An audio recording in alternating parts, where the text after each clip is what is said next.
Hey, good morning, y'all. This is Brady over here at West Louisiana Bee Farm, and today I want to kind of put together something. I want to show you a couple of things. First of all, let me go ahead and turn it on. All right, here's my one of my long Langstroths. It's going to end up being a Tanzanian top bar. I'm going to after a couple of experiments this year, I've learned that Tanzanian top bars aren't that bad of a deal. Takes a little bit more experience, I guess, but one of the things I want to show you my feeder that I use on my Tanzanian top bars. It's just it's like a Boardman feeder. It's just two boards put together. The bottom one is solid, the top one has the hole in it, and then you take the jar off. There's probably bees in here, but as you can see, there's a little tunnel going into the side of the hive. So let me put this back on. Now the problem with that, you got a 1-quart feeder, and which is handy on the top bar the way it's placed, because you don't have to suit up or anything to change out your feeders. You just walk up beside the hive and there you go. In a strong hive, you know, if you've got it on the front, then yeah, there's a good chance you're going to get stung doing that. But over here, there's really no chance of that. But on a strong hive, in the dirt, if you're trying to build up wax for the fall flow, you got to fill this sucker up every 2 or 3 days. And to me, that's just not something I want to do. And I know a lot of people have a lot of different ideas about putting tray feeders and with floats inside the hive, but I have a screen bottom, so I know I could put a board in there and hold up the weight. But anyway, I don't want to do that. I really would like to have my feeders on top of the hive, but I also would like to have something more of a 5-gallon capacity than a 1 quart or even a 1-gallon capacity. So that's what this video is going to be about. It's going to be about, now I know that a lot of people have these bucket feeders like this, where the tray actually fills up with water, and that's what this one was. I've made 5 of these, and I've even gone to the expense of buying the high dollar screw-on airtight lid, and it has been to absolutely no avail for me. It leaks every bit of the fluid out every single time I make one of these. So I'm not doing that anymore. What I'm going to try to do today, and I'll show you the items that I'm going to use for this. I'm sorry, I'm doing this one-handed as usual. This is some gasket material. I'll show you what that's for. I bought some fittings and I got these at Lowe's. I'll give you the numbers and everything if you want to. Not Lowe's, I got it at Home Base. You can get these at Lowe's though, or Home Depot, or wherever. I got some hose, 1/2-inch inner diameter hose. So what I'm going to do is I'm going to take this bushing and I'm going to make a downspout coming out of the bottom of this bucket, and then I'm going to connect my hose to it. I'm going to kink off one end of the hose, and I'm only going to use a short hose for the prototype. I'll replace it later. I'm going to kink off the bottom of the hose, and then above the kink I'm going to put some holes, probably with a thumbtack or something. Anyway, I'm going to put some holes down here so that it'll kind of leak out a little bit, and maybe not leak out before they actually start taking the food. Now, the thing with this is 1 5-gallon bucket feeder is not going to be a communal feeder. This hose, theoretically, what my plan is, will replace this jar. I will actually run the hose in through this, what'll end up being an entrance. It's a 3/4 inch hole on the side of this box, but I'll use that hole for my feeder hose. and I'll put the hose in there. This way I'm not feeding the entire community of bees. I'm only feeding one hive at a time. And if this works, this is going to be my new way of feeding each hive. I don't have to come out and feed every week. Now, I know a lot of people are going to say, well, what about spoilage? You know, your sugar water's going to sit out there in the summertime and spoil. I don't believe it will, because I know that I can put a little bit of apple cider vinegar in the water, and it'll keep it from going rancid or keep it from fermenting. So we're going to try it, and I'll update you later about it, but I'm going to show you the process I'm going through to make it, or maybe show you the finished product and kind of re-explain it. Thanks for watching. Okay, I'm in my shop, and the first thing that I've done to the bucket is in the bottom of it, you can see I've already got it put together.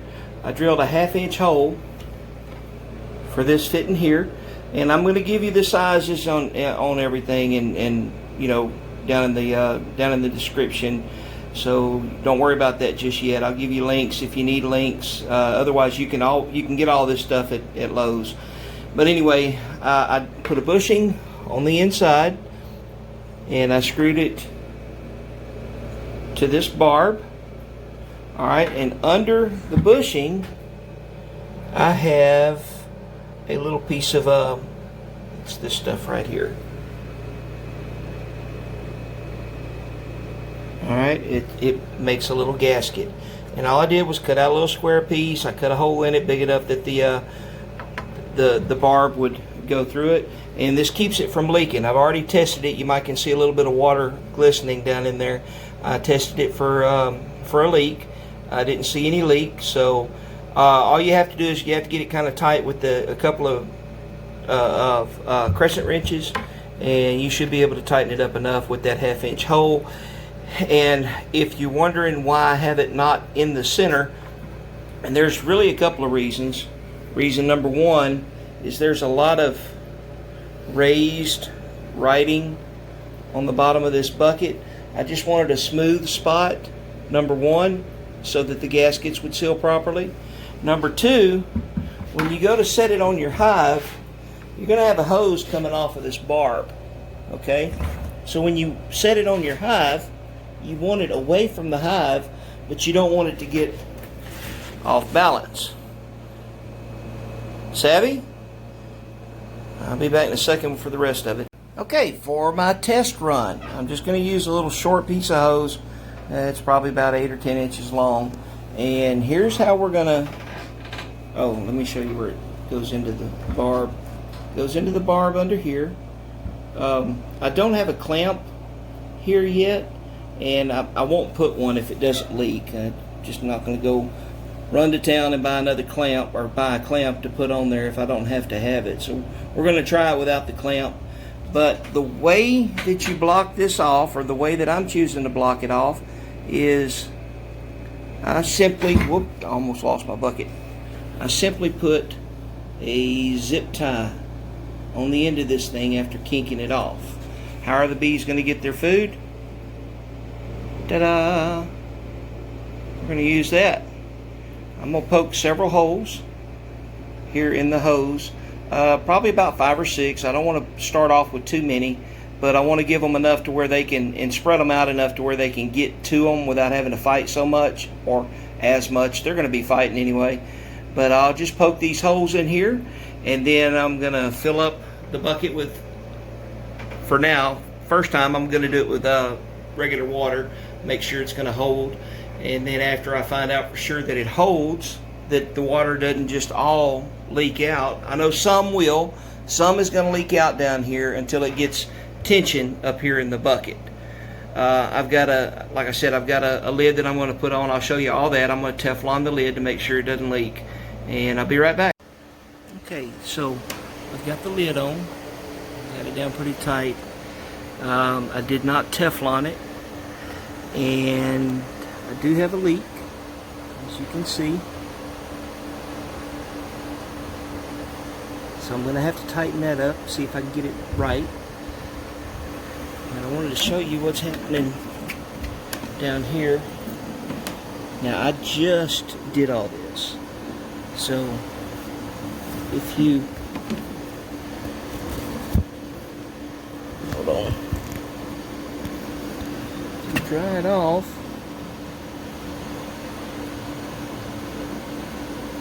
you can see how the holes are seeping. So no tension has built up in the bucket yet. We'll come back in a couple hours and see how it's looking. I'm not going to worry about fixing the leak up at the top. We'll see if the surface tension will stop it or slow it down. Either way, I'll still need to fix it, but this is just a test run. Nothing but straight water.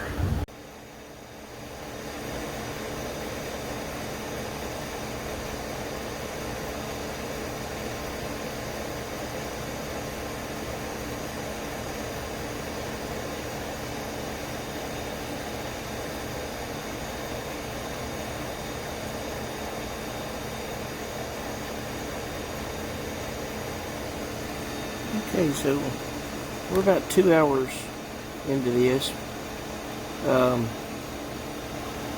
As you can see, well, if I can get it to clear up.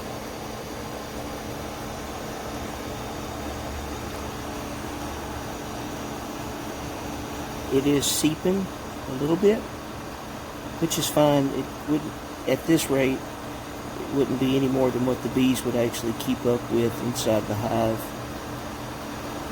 And I don't think it's fully pulled its the tension on the bucket yet. So we're going to let it go for a little while longer. And I'm going to end up emptying it out and tightening this fitting up here again. Just a little bit more. I think this is going to be fine.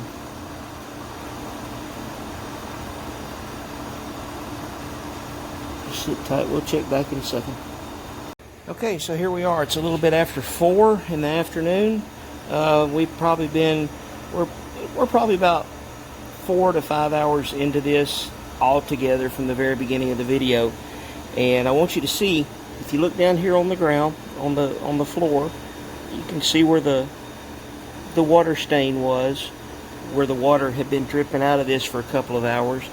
I had to go do a couple of jobs, came back, and here it is 4 o'clock or a little after 4, and it's no longer leaking from up here, and it's no longer seeping out of here, at least not as fast. I mean, there are a few little droplets showing up.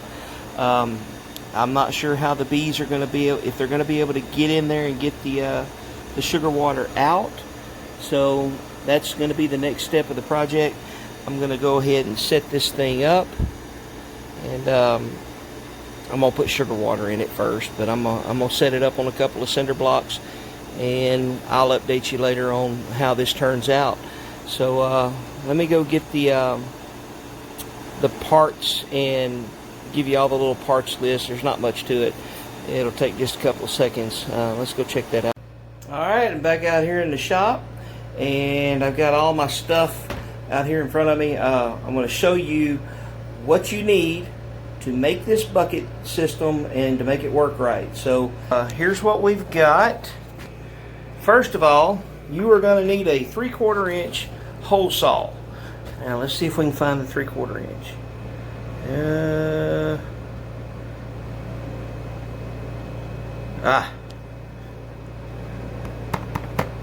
That one right there. Okay, this is a hole saw, or they call it a spade bit set, or a spade bit, but this is the one you want, and you have to go slow with this in the bottom of that bucket. That bucket is real thin. You just have to take it slow with this. There's other types of hole saws you can use, but if you'll go slow, this one will work for you. Okay, and you don't have to buy the entire set. You can actually buy them one at a time at different stores. Okay, now here is the rubber gasket material that I used. All I did was I cut out a section big enough to put that what do you call it, that bushing on, and that's it. I mean, I put a hole in the middle big enough for the bit, not the bit, what do you call it, the barb, to go up through it. So there's that. You'll have to excuse my dirty fingernails. I haven't had them manicured in a while. So this is what the gasket making material is. Red rubber sheet packing. I actually bought that at the hardware store, and there is the part number or the item number, and you can probably get this. Take a picture of that and then scan it, and maybe actually I'll put some links for Amazon to get this actual stuff through Amazon. That way you know you've got the right stuff. Not that you can really mess up with gasket material. But for the tubing, okay, this clear tubing, I also got it at the hardware store. I'll supply you with an Amazon link to make sure you get the right size. But here it is. Inner diameter 1/2 inch, outer diameter 5/8 inch. I like the clear tubing because I like to be able to see what's going on. Okay, the next thing. You will need this. You'll need a drill for your bit. Okay? You'll need a couple of crescent wrenches to tighten up the barb with the bushing. The other parts that the parts that I'm talking about right now, the bushing, 3/4 by 1/2 inch galvanized bushing. Okay, the male is 3/4, the female is 1/2 inch. And there's all the information you need on that. Then the barb connector, 1/2 inch by 1/2 inch. There's your part number. Again, I will put Amazon links up for those items. Remember, when you're doing this, make sure that you, well, my preference, and it's probably going to be your preference too, make sure that you put your hole off to the side, close to the edge. Make sure there's no raised lettering that's going to mess with your gasket. And you also want to do this so that you'll have room to tighten up your bushing with your barb. It's going to make a difference. If you try to put it dead in the center, that's going to be a problem. And also, if you try to put it on the actual side of the bucket, that's going to be a problem too. I think it may or may not. I haven't tried that, but I wouldn't advise doing it. If you don't want to put it on the edge of your hive, you can always, let me turn this around so you can always take you a couple of boards. Let's just say this is your bucket, and you've got your hose coming off down here. You can put it on top of those boards. That way it gives you clearance, so you don't have to have it off to the edge of your hive this way and take a chance on the wind doing that to it. Okay, so I think that's all. I will put the details for the links down in the comments or down in the description, and if I miss anything, you guys let me know and I'll be sure to update it. Okay, hey, I love you. God loves you. I'll do another update later, another video on what the bees actually do with this. So you'll have to come back. Probably a good idea if you hit the subscribe button, give it a thumbs up. All right, bye. Y'all have a good day.